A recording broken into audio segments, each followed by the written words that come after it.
Hi, this is Phillington. Welcome back to our video coverage from CES, brought to you by MPB. This afternoon we're on the TCL stand here. It's a very, very busy show floor and we've got a lot to get through.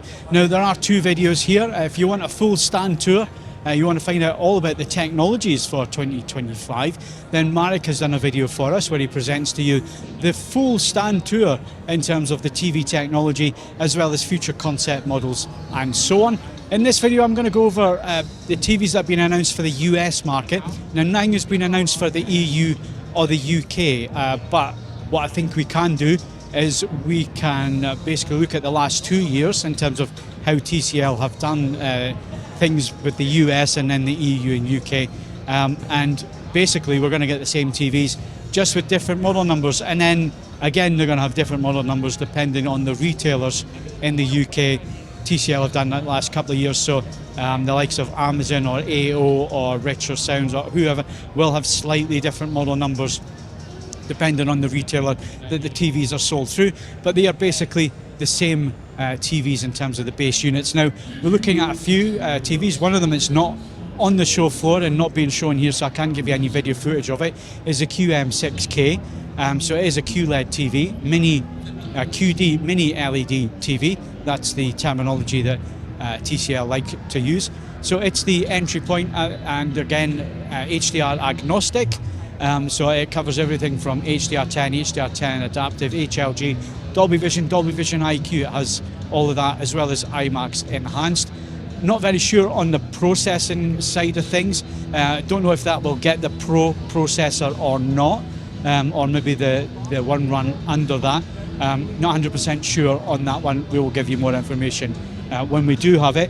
And referring to my notes, there's 1250 separate dimming zones on the QM6K, as well as around about 1500 nits peak brightness, and that should be a sustainable peak brightness of around about 1500 nits. So the one that I can show you on the stand is a QM7K. It has 2500 zones, separate dimming zones, 3000 nits HDR, so that's peak. That is not sustained, but certainly it'll be long enough in the specular highlights to give you an excellent HDR on that. It has the Crystal Glow HVA panel, so VA panel, excellent black levels and so on. Obviously we're on a show floor here. I can see the picture quality, but again it's playing content that has been developed by TCL to show the TV at its best. So very hard to give you any real assessment on image quality, other than that on the show floor it does look good, although very reflective in terms of screen. Screen is reflective, and Marek goes into details as to why that is the case in his stand tour video. So go and watch that after you watch this if you want a little bit more on why the screen surfaces are reflective. So this one does have the AI PQ Pro processor. It has all the new AI features for 2025, and of course it has great gaming support, as TCL TVs do have, although no information on how many of those inputs will be 2.1, HDMI 2.1. But if Hisense are saying that 4 of them on their TVs this year, I'd like to think that TCL are going to follow suit, and that's what we get, but can't confirm that just yet. So that's the QM7K, and then we've got the flagship TV, which is behind me here, which is the X11K. Now that probably will, being a flagship, come with the same model number. The last two, the QM6 and the QM7, will have different model numbers, slightly different model numbers in the UK. So this flagship TV, very impressive. 14,000 dimming zones. It can go to 6,500 peak brightness in terms of HDR. Again, HDR agnostic, so it has everything on there: IMAX enhanced, Dolby Vision IQ, HLG, HDR10, HDR10 adaptive. Everything on there, so you don't have to worry when it comes to HDR. Sound by Bang & Olufsen, so gone are Onkyo.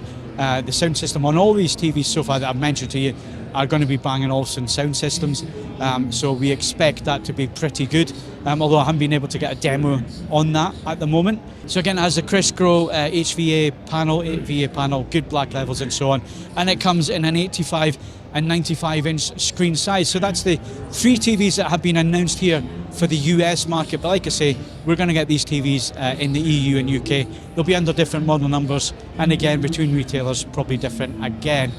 So that's something to look forward to from TCL. We'll get the TVs in as soon as they are available, and I'm being told possibly February to May time in terms of these TVs becoming available and becoming available on the market, and we'll certainly review them as soon as they are available for review. We've got lots more coming from CES this year, so please do subscribe to the channel, like this video, and come back and see us in the next one. AV Forum's CES 2025 coverage is sponsored by MPB. MPB is the smart, safe and circular way to buy, sell and trade used camera gear, with free shipping, secure payments and sustainability at its core. mpb.com is the site to visit.